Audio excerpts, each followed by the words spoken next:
অনেক same time হয়ে গেল জুম্মার নামাজ ধরার জন্য। জুম্মার নামাজটা ধরার জন্য অনেক সেম হয়ে গেল টাইম।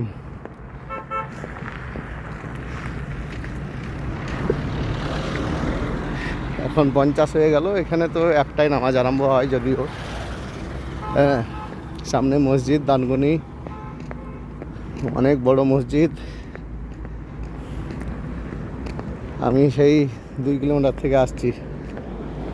হ্যাঁ,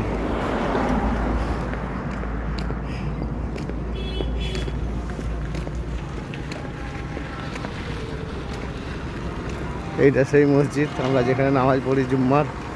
আল্লাহ যখন তৌফিক দেয় নামাজ পড়ার, তখন এখানেই পড়ি।